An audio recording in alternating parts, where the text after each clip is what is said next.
Atos dos Apóstolos, capítulo 10.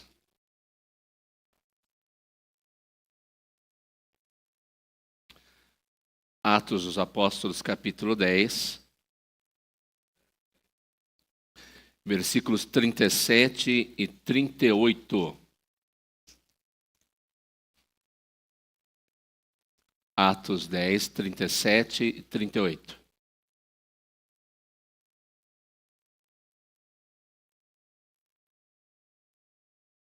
Mais uma vez leremos todos juntos, mesmo assentados. Atos 10, 37 a 38, todos juntos leamos.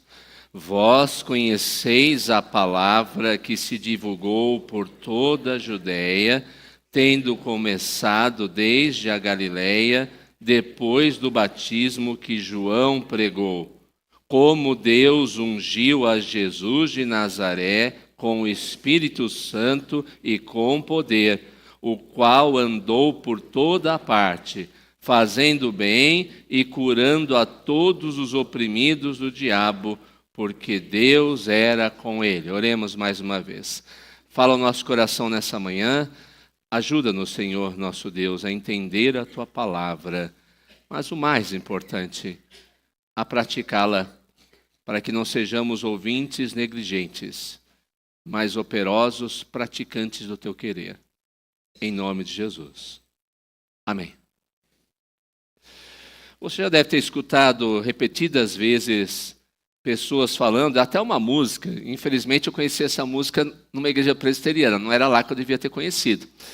Mas já deve ter escutado, algumas pessoas devem ter escutado, a música falava assim, unção de ousadia, unção de conquista, unção de multiplicação. Algumas pessoas acham que quando a Bíblia fala de unção, está falando de alguma coisa particular que nós podemos receber e normalmente para o nosso uso egoísta, para o nosso uso interesseiro, materialista. E semelhantes a essa, vão crescendo, né? Se você for procurar o número de unção que tem aí em música, você vai ter, acho que está um dicionário sobre unções. Mas eu quero te alertar, isso não tem na Bíblia. A Bíblia não fala sobre esse tipo de coisa. Como se a unção fosse um dom extraordinário, recebido apenas por um grupo seleto de pessoas que vão ser melhores do que as demais. A Bíblia não trata disso. A Bíblia diz que todos nós em Cristo somos redimidos, salvos e recebemos dons para edificação, estruturação e sustento do corpo de Cristo, que somos nós, a igreja. Todos nós recebemos.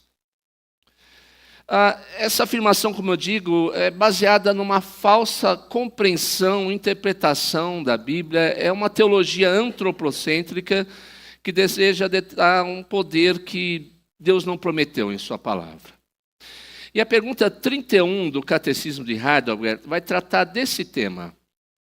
Ela pergunta, por que Jesus é chamado Cristo? Isto é, ungido. A palavra Cristo significa isso. Ungido, aquele que recebeu unção. Se há alguém que de fato é ungido na Bíblia, esse é o Senhor Jesus Cristo.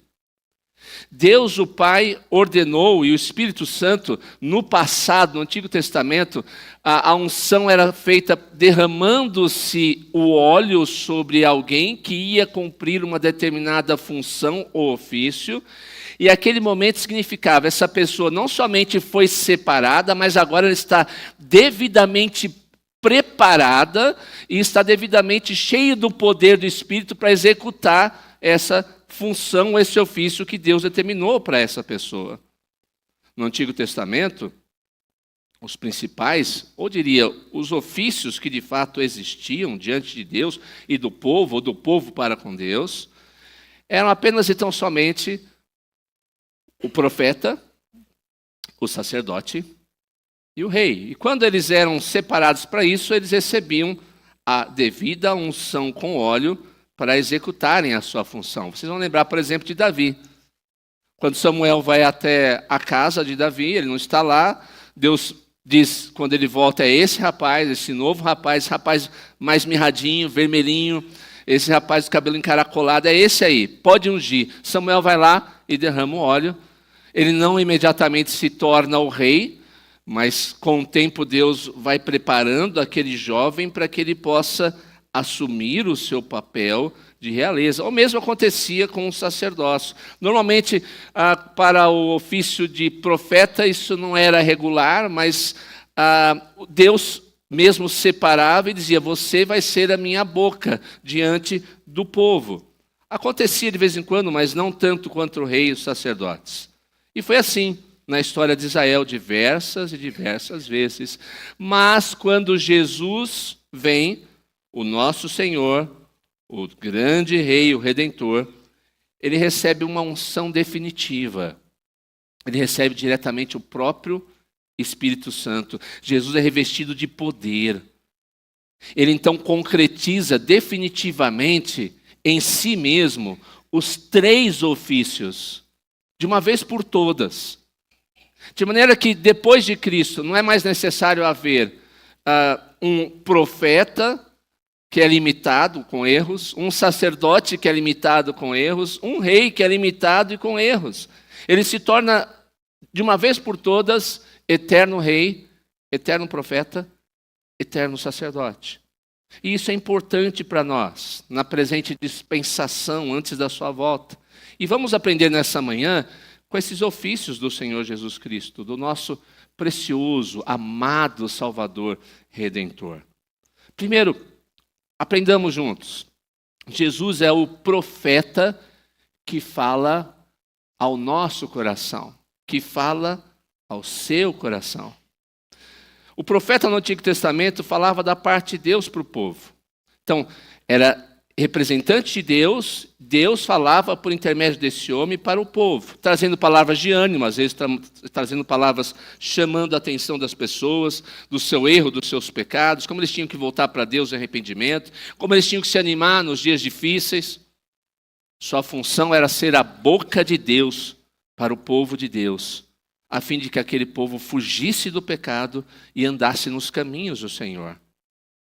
Com a vida ou a vinda de Cristo e a concretização do seu ministério por meio da sua morte, da sua ressurreição, da ascensão aos céus, ele se tornou definitivamente o supremo profeta que apresenta a vontade de Deus para mim e para você. Ensina a palavra de Deus ao seu povo eleito, apontando para si mesmo como único e suficiente Salvador. Cristo, o profeta ungido, ele tem hoje prazer em se dirigir ao nosso coração para mostrar e ensinar a vontade de Deus. Estar ligado a Cristo, crer no Senhor Jesus Cristo como único Salvador, é ser dirigido em seu poder amoroso para compreender qual é a vontade perfeita e agradável de Deus. Nós somos o povo do Senhor, e como povo do Senhor alcançado pela fé em Cristo e por ter Cristo em nós temos que estar dispostos a ouvir a sua voz por meio da sua palavra, entender o que Deus quer para nós. Como era na época dos profetas, quando eles ouviam a voz de Deus, hoje nós temos a voz de Cristo por meio da Escritura Sagrada. Não há outro meio, não há uma alternativa, não há possibilidade. Hoje, quando muitos querem dizer que todo mundo tem que ficar ouvindo a voz de Deus, abrindo numa nuvem. Não, ele já deixou a sua vontade revelada e Cristo, com o seu poder que habita em nós, fala por meio único e exclusivamente da Escritura Sagrada para nós. E assim, à medida que ele fala ao nosso coração, ele vai amolecendo, vai sendo transformado. O coração que era corrompido, e ainda é e precisa cada dia ser mortificado para que um novo homem semelhante a Cristo vá sendo formado em nós.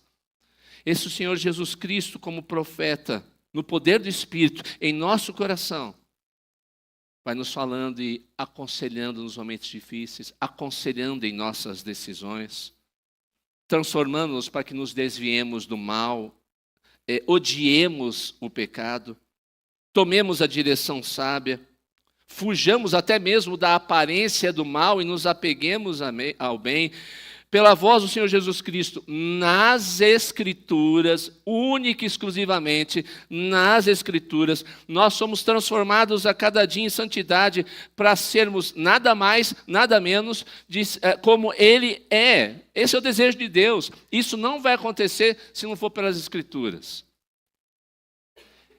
É por isso que é importante, eu pergunto a você nessa manhã, você tem escutado a voz de Cristo por meio da Escritura? Algumas pessoas, às vezes, deixam a sua vida devocional de lado, não se dedicam, pelo menos diariamente, uns 15 minutos para se debruçarem sobre a Escritura Sagrada, e elas não vão ter como ouvir a voz do Supremo Profeta em suas vidas. É necessário, extremamente necessário, é urgente, é salutar, é essencial, é vital que você abra as Escrituras todos os dias. As Escrituras não podem ser um livro que você traz domingo de manhã e domingo à noite e fecha durante a semana. Você não vai ouvir a voz do Senhor Jesus. Você não vai saber qual é a vontade dEle. Você terá dificuldade em ser transformado. O pecado estará crescendo em seu coração. Você não saberá qual é a boa, perfeita e agradável vontade de Deus. Jesus Cristo, como profeta, fala a você hoje, mas fala pela Escritura Sagrada. Como pastor, eu não gosto muito de falar de experiências, né? Porque a minha experiência pode não ser a realidade é a Escritura. Mas normalmente as pessoas que vêm ao gabinete pastoral e que estão com muito problema de relacionamento, problema de decisão, os problemas mais diversos da vida espiritual, a primeira pergunta que eu faço é: você está lendo a Escritura? Não, pastor, não estou. Não tenho tempo. Não consigo, é difícil. As pessoas que apresentam as maiores dificuldades em sua vida cristã são aquelas que pouco leem ou nada leem da Escritura. Eu digo para você, você acha que Jesus vai falar ao seu coração de que forma? Pelo pastor que está no rádio naquele dia de manhã, às vezes nem tem base na Escritura, ele não abre nem a Escritura para falar. Você acha que ele vai falar? Esse tipo de pastor vai falar para você? Jesus vai falar com você por esse tipo? Eu não estou falando que ele não fala por pastores sérios que abrem a Escritura e pregam a Escritura, mas por aquele que simplesmente fala uma coisa que vem do seu próprio coração corrompido e você não vai aprender nada com ele. Você acha que vai aprender da Escritura ou a ouvir a voz do Senhor Jesus Cristo pela série que você assiste todo dia e não para de ver? Pela música que você ouve todos os dias e que nada tem a ver com Deus? Com aquela pessoa que está lá na escola, no trabalho, que nem conhece a Jesus e em quem você busca conselhos? Você está buscando o caminho errado e que vai te levar para a destruição. Jesus, o profeta, escolheu como vai falar conosco. E ele fala pela Escritura Sagrada. Abra a Escritura, aprenda da Escritura, debruce sobre ela, tenha vida devocional todos os dias. Jesus disse: quem é de Deus, ouve a palavra de Deus. Você entende o silogismo contrário? Se você não ouve a palavra de Deus, você mesmo faz a conclusão do que Jesus disse. Jesus é o profeta que fala ao seu coração, mas em segundo lugar, Jesus é o sacerdote que se entregou e intercede por você. Enquanto o profeta falava de Deus para o povo, o sacerdote representava o povo diante de Deus. O sacerdote, primeiramente, entregava o sacrifício pelos pecados do povo. Jesus é o próprio e definitivo sacrifício pelo nosso pecado. O sacrifício que não precisa mais ser repetido.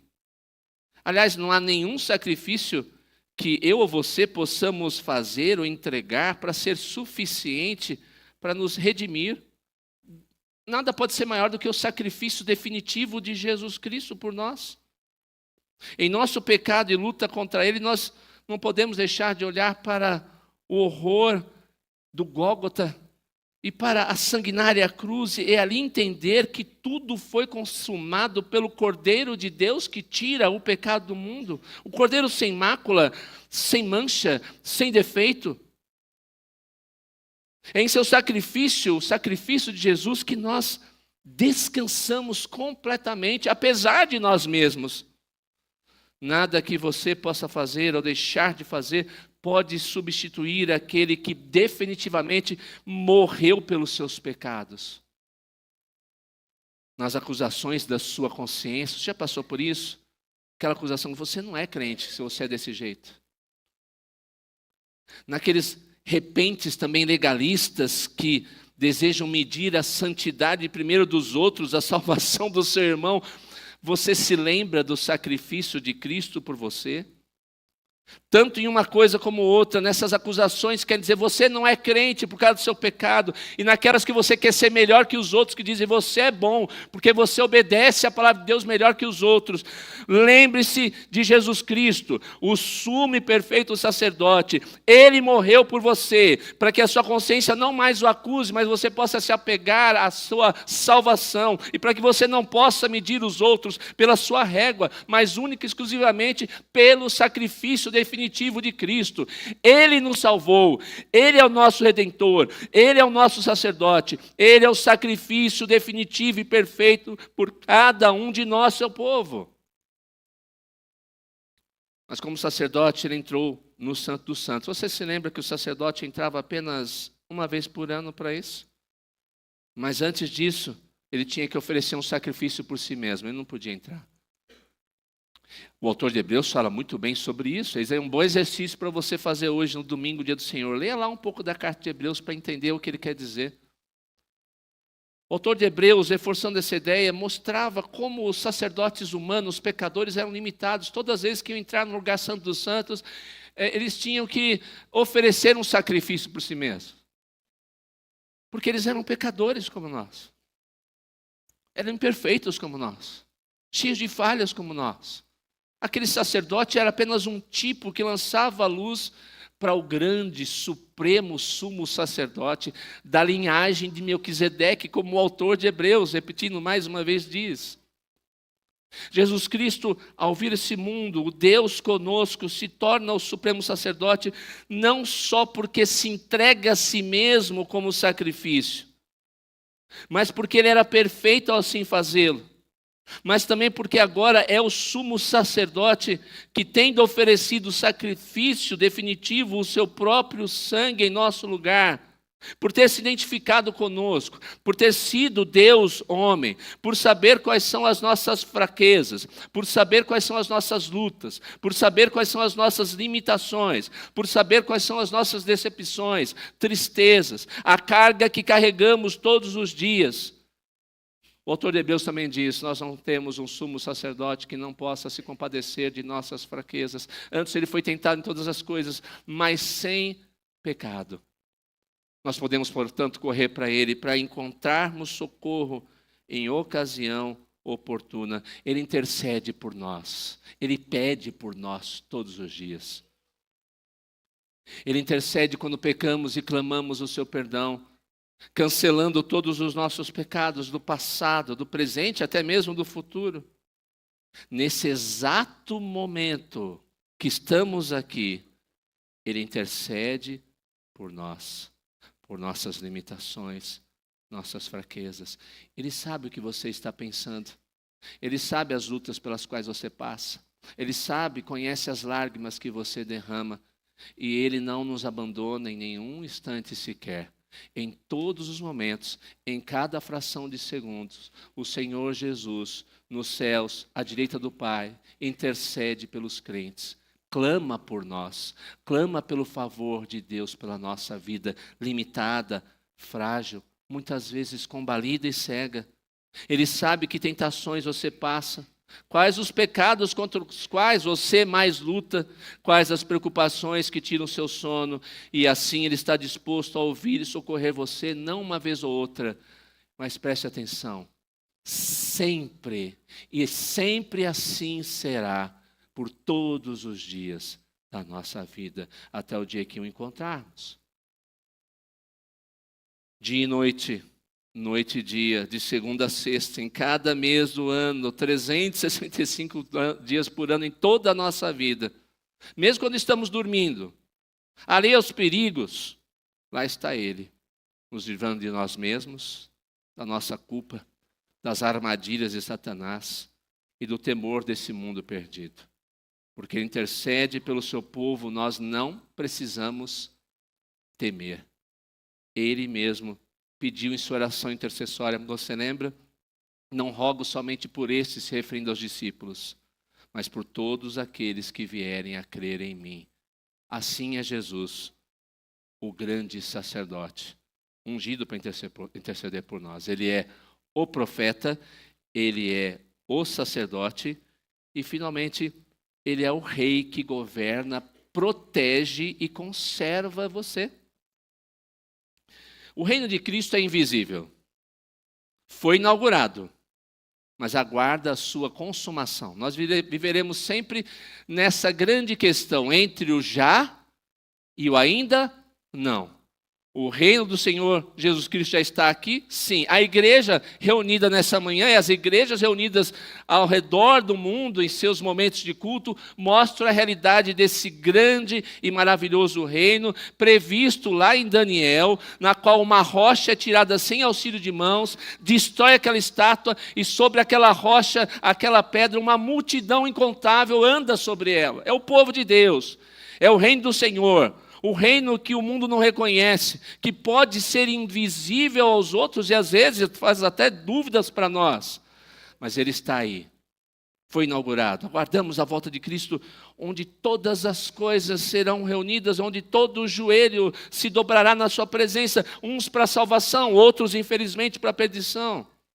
Mas está aí. Jesus disse para Pilatos, você lembra?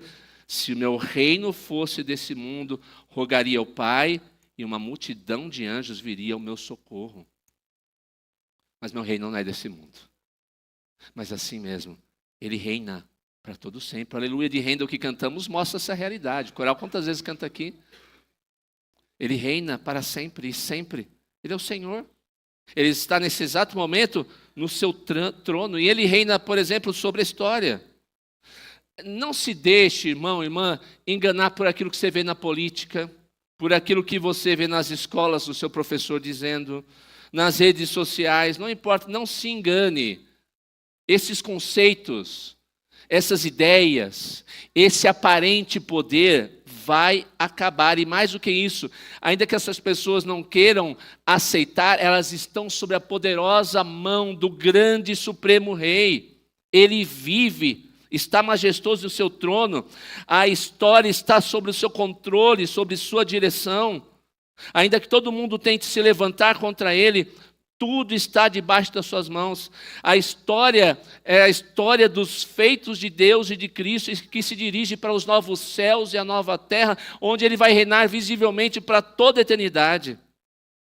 Mas de maneira especial ele reina sobre nós, seu povo, sobre a igreja. Aí sim, a gente vê todo o seu poder sobre nós, a sua direção maravilhosa, agradável, amorosa. É aquele lugar onde o povo reconhece, ele é o meu rei, ele é o nosso rei. Vê a sua direção poderosa, o seu agir miraculoso. E esse povo se submete então ao seu poder, ou pelo menos deveria se submeter ao seu poder e à sua santa e perfeita vontade. Não somos nós que reinamos com a nossa vontade, os nossos desejos egoístas. É Ele que ordena o que nós, como seu povo, devemos ou não fazer.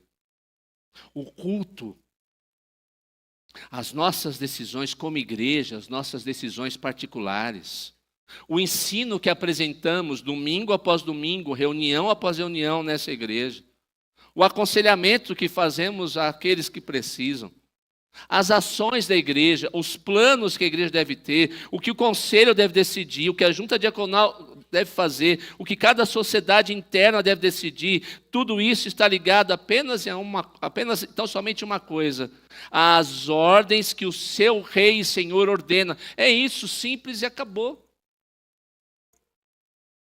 Isso tem repercussões práticas que jamais podem ser esquecidas. Se ele é rei, nós somos súditos, ou embaixadores, se você preferir. Ele ordena o que você faz com o seu corpo, não você mesmo. Ele ordena, ele dá e ordena o que você deve ou não fazer com seus dons. Os filhos que temos são do rei, e ele ordena o que nós devemos ensinar, como orientar, que direção nós damos ou devemos dar ou não para os nossos filhos. É ele como rei que ordena como deve ser o seu casamento, o seu relacionamento conjugal. Como você deve usar o seu tempo, quais devem ser os seus planos, que direção os seus planos devem ter, as suas finanças, todo o seu ser deve ser do Senhor, que é o rei. Mas de igual modo, devemos saber que ele luta por nós.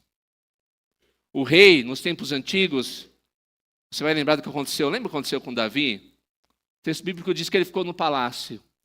E o narrador fala e deixa muito claro, era tempo em que os reis saíam para a guerra. O rei ia à frente.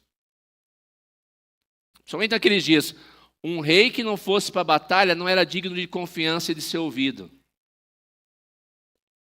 Ora, tendo essa ideia de quem é o rei, do que ele faz por nós, sabendo que o Senhor Jesus é o rei, há uma coisa também importante para nós, queridos.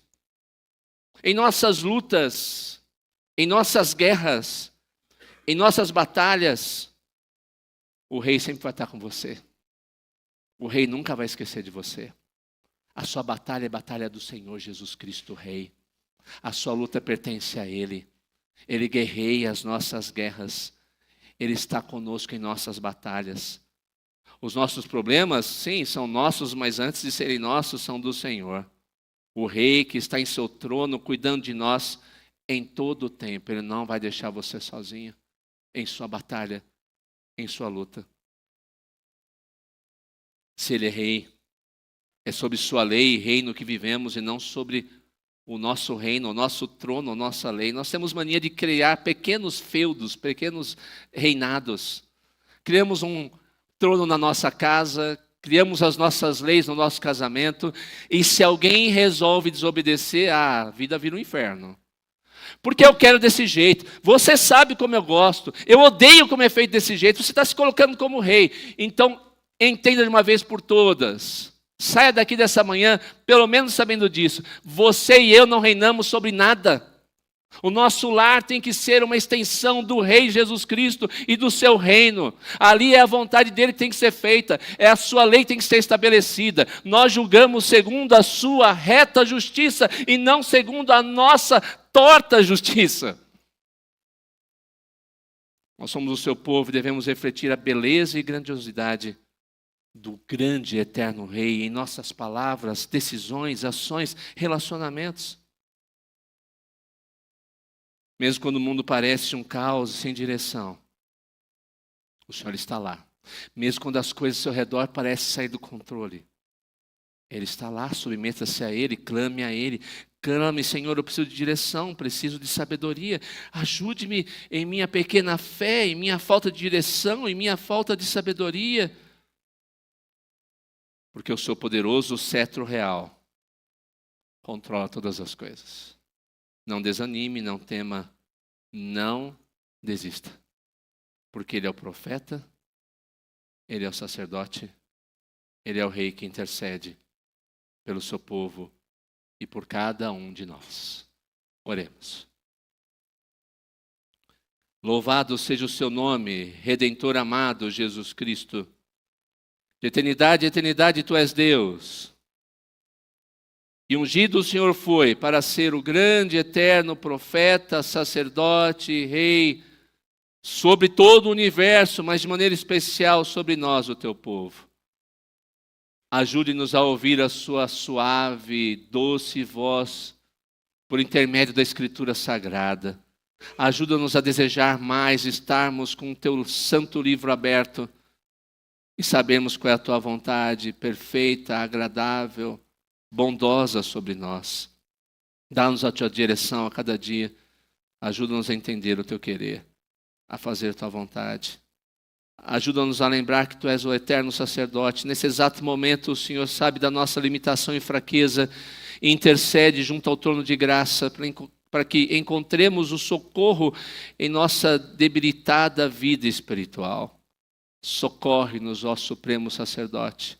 Ajuda-nos, intercede por nós em todos os momentos da nossa frágil vida. E obrigado, porque Tu és o eterno Rei. Que o nosso lar, o nosso coração, a nossa igreja sejam de fato, ó Deus, um pedaço do teu reino invisível, onde as pessoas possam ver quem de fato reina, dirige e controla todas as coisas. Fica conosco nessa manhã. Ajuda-nos e fortalece-nos. Em nome de Jesus. Amém.